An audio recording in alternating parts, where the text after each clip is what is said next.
अस्सलाम वालेकुम दोस्तों। यूएसए की फाइनेंशियल मार्केट्स के लिए ये हफ्ता जो है वो बड़ा बदतरीन हफ्ता रहा है और कोविड के ज़माने के बाद से हम देख रहे हैं कि इतना बड़ा क्रैश जो है इससे पहले कभी नहीं आया था और ट्रिलियंस ऑफ डॉलर्स जो है वो यूएसए की स्टॉक्स मार्केट से हमें वाइप आउट होते हुए दिखे। नैस्डैक यहाँ पे बुरी तरीके से क्रैश हुआ है, खास तौर पे जब चाइना ने हिट बैक किया है ना टैरिफ को लेकर, तो उसके बाद मार्केट जो है बड़ी गंदी क्रैश हुई है। जाहिर सी बात है, यहाँ पर लोग ये एक्सपेक्ट कर रहे थे कि डोनाल्ड ट्रंप ने टैरिफ जो नाफिज किया है उसके बाद ये कंट्रीज जो है जवाब तो देंगी, बट इतनी जबरदस्त तरीके से चाइना के जवाब की तवक्का कम लोग कर रहे थे और लोग ये एक्सपेक्ट कर रहे थे कि शायद चाइना जो है पहले ट्राई करेगा कि डोनाल्ड ट्रंप के साथ बैठा जाए और इस मामले को निगोशिएट किया जाए। बट हम देख रहे हैं कि चाइना ने यहाँ पर कोई निगोशिएशन नहीं की है और डायरेक्ट एक तरह से उठा के जो है ना बम मार दिया अमेरिका पे टैरिफ का। और यहाँ पे इसी रीजन की वजह से हमें स्टॉक मार्केट के अंदर और बाकी तमाम फाइनेंशियल मार्केट्स के अंदर एक बेयकीनी की फिजा दिखाई दे रही है और हर किसी को लग रहा है कम से कम यहाँ पे अगले कुछ महीनों के अंदर जो है मार्केट्स के अंदर हमें कुछ अच्छाई देखने को नहीं मिलेगी। पर यहाँ पे इन सारी बुराइयों के अंदर दोस्तों क्रिप्टो मार्केट के लिए हमें यहाँ पर फिलहाल के लिए थोड़ी पॉजिटिविटी दिख रही है। वो क्या पॉजिटिविटी है आप लोग जानना चाह रहे होगे कि भाई बिटकॉइन भी नीचे, ऑल्ट कॉइन्स भी नीचे, तो आखिर पॉजिटिविटी क्या है? तो वो मैं आपको दिखाता हूँ एक और आर्टिकल के अंदर। और ये आर्टिकल आप देखो और यहाँ बताया गया है कि बिटकॉइन जो है शायद हिस्ट्री में पहली बार जो है नैस्डैक को आउट परफॉर्म कर रहा है। यहाँ पे जहां पे $5 ट्रिलियन जो है वो स्टॉक से वाइप आउट हो चुके हैं, उसी के मुकाबले में अगर बिटकॉइन को आप देखते हो तो बिटकॉइन के अंदर चाइना के जवाब के बाद जो है बहुत बड़ा ड्रॉप नहीं आया। अगर हम लोग देखें इस हफ्ते के अंदर भी तो हमें दिखता है कि बिटकॉइन यहाँ पे जस्ट 6% ड्रॉप हुआ है, बट उसी के मुकाबले में आप देखो तो बाकी जो स्टॉक्स हैं यूएसए के वहां से $5 ट्रिलियन का सफाया हो चुका है। और यहाँ पे सबसे इंपॉर्टेंट चीज क्या है कि यहाँ पर जो है ना इन दिनों के दरमियान नैस्डैक 11% डंप हुआ है और 11% डंप नैस्डैक का आप यहाँ मजाक मत समझो। नैस्डैक का 11% डंप होना मतलब कि समझ लो क्रिप्टो मार्केट का 40-50% डंप हो जाना। माजी के अंदर नैस्डैक यहाँ पे 2% गिरता नहीं था कि बिटकॉइन जो है वो जवाब में 10% ज्यादा गिर जाया करता था और 11% का डंप समझ लो। बताया जिस तरीके से मैंने आपको बिटकॉइन का 40 से 50% का डंप, यानी कि अगर प्रॉपर तरीके से क्रिप्टो मार्केट रिएक्ट करती ना इस टैरिफ को लेकर तो आप यूं समझ लो कि बिटकॉइन जो आपको इस टाइम 80,000 के आसपास दिख रहा है ये आपको दिखना चाहिए था 50,000 के लगभग। और ये बात तो मजाक नहीं कर रहा हूं, वाकई बता रहा हूं आपको, माजी के अंदर जो है ऐसा ही होता था।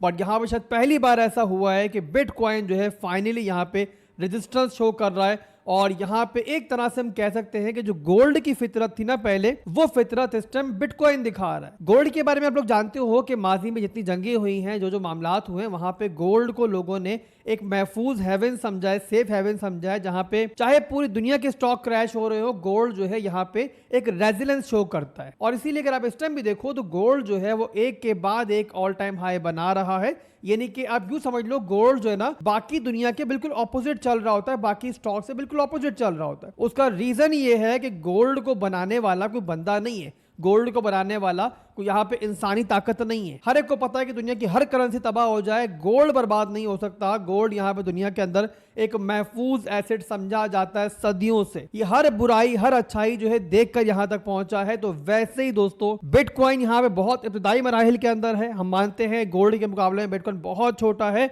बट जो नेचर गोल्ड की थी ना वो यहाँ पे हमें इस बार बिटकॉइन की देखने को मिल रही है। और इसका रीजन यहाँ पर सेम है कि भाई बिटकॉइन भी यहाँ पर किसी इंसानी ताकत के हाथ में नहीं रहा। अब चाहे इसको बनाया कि इंसान ने था, बट अब बहरहाल कोई भी इसका फर्दे वाहिद मालिक नहीं है, कोई कंपनी मालिक नहीं है और यहाँ पे किसी एक कंट्री के कंट्रोल में नहीं है। तो यहाँ पे इसी रीजन की वजह से दोस्तों पहली बार ऐसा हो रहा है कि बिटकॉइन जो है वो बाकी स्टॉक्स को आउट परफॉर्म कर रहा है। बिटकॉइन यहाँ पे रेजिलेंस शो कर रहा है, बिटकॉइन यहाँ पे एक सपोर्ट दिखा रहा है। और मेरे ख्याल से आप लोग चाहे बिटकॉइन को नहीं होल्ड करते हो, चाहे बिटकॉइन को ट्रेड नहीं करते हो, बट क्योंकि बिटकॉइन जो है इस क्रिप्टो मार्केट का अब्बा जी है, तो आपको भी जो है ना इस चीज को लेकर थोड़ा पॉजिटिव फील करना चाहिए और एक हिम्मत दिखानी चाहिए, एक उम्मीद दिखानी चाहिए। फिलहाल के लिए चाहे हमें शॉर्ट टर्म के अंदर क्रिप्टो मार्केट जो है कमिंग डेज के अंदर भी मैं एक्सपेक्ट कर रहा हूं कि रिएक्ट करती हुई दिखेगी। शायद हमें बिटकॉइन थोड़ा मजीद नीचे आता हुआ दिखेगा, ऑल्ट कॉइन्स हमें यहाँ मजीद थोड़ा सा नीचे आते हुए दिखेंगे।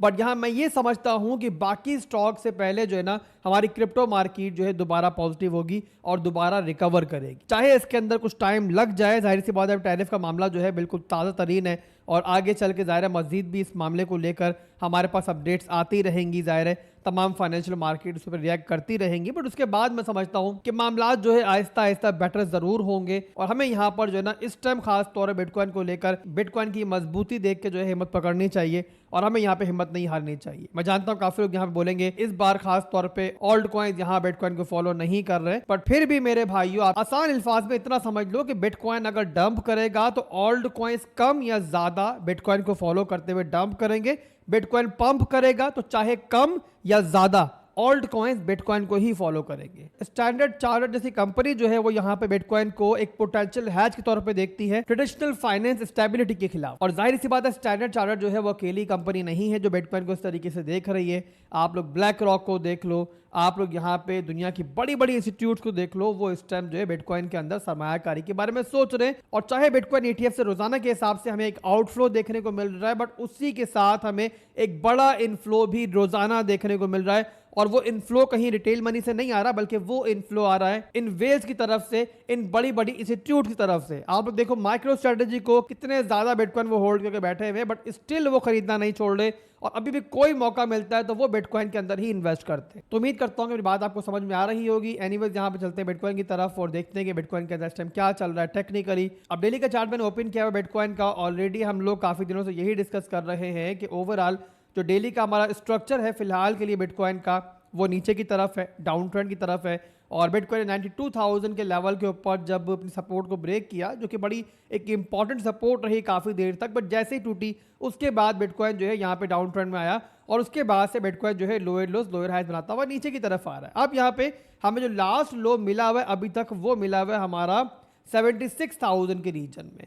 वो लो मिलने के बाद जो हमें एक हाई मिला अब तक, उसके बाद वो मिला यहाँ पे 88,000 के ऊपर। इसके बाद से ना तो हमें उसके ऊपर कोई हाई मिला है और ना ही इस लो के नीचे अभी तक हमें कोई लो मिला है। तो यहाँ पे हमें क्या दिख रहा है कि बिटकॉइन फिलहाल के लिए एक रेंज बाउंड सिचुएशन के अंदर चल रहा है काफी देर से। और ये डेली का चार्ट है, जस्ट यहाँ पे आप देखो तो कितना लंबा अरसा हो चुका है बिटकॉइन जो है यहाँ पे इस एक रेंज के अंदर ही मूव कर रहा है। और यहाँ पे अभी के लिए बिटकॉइन ने अगर देखे 4 घंटे के अंदर सपोर्ट कौन सी बनाई हुई है, सपोर्ट बनाई हुई यहाँ बिटकॉइन ने 81,500 की। और ऊपर अगर रेजिस्टेंस की बात करें तो ओवरऑल जो हमारी रेजिस्टेंस बनती है फिलहाल के लिए वो बनता है ये वाला एरिया, यानी कि 86,000 से लेके 85,000 का एरिया। तो इस रेंज बाउंड मार्केट के अंदर जाहिर सी बात है फिलहाल जो है ज्यादा हमारे पास ऑप्शंस नहीं है ट्रेड करने के लिए। जाहिर है जब बिटकॉइन रेंज बाउंड है तो ऑल्ट कॉइन्स भी रेंज बाउंड है और उनके अंदर भी ज्यादा मूवमेंट हमें नहीं दिख रही। बट इसके बावजूद जहां पे हमें चांस मिल रहा है छोटी मोटी ट्रेड लेने का वो हम काफी देर से ले रहे हैं, कम कर रहे हैं ट्रेडिंग, बट बहरहाल अच्छी ट्रेडिंग कर रहे हैं। और यहाँ पे एक और बात मैं ऐड कर दूं कि इस टाइम जो भी आप स्कैल्प लेते हो ना, जो भी ट्रेड लेते हो, ये जहन में रखो कि सूनर और लेटर जो ये रेंज बाउंड मार्केट चल रही है बिटकॉइन से बाहर भी आएगा, जाहिर है इस रेंज को तोड़ेगा भी। तो आप लोगों ने एक इनवैलिडेशन जो है लाजमी लेके चलना है। तो उम्मीद करता हूँ मेरी बात आपको समझ में आई होगी। इसके अलावा वीकली क्लोजिंग का मुझे इंतजार है, जाहिर है वीकेंड चल रहा है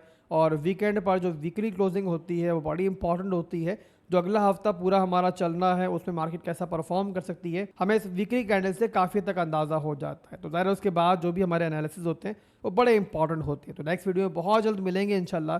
तब तक के लिए आपसे इजाज़त चाहूँगा। अभी के लिए बस इतना ही था। ओवरऑल आपको मार्केट का एक सिनेरियो बताना था, एक आइडिया देना था। दुआ में रखिएगा और अपना फीडबैक लाजमी दीजिएगा। अल्लाह हाफिज़।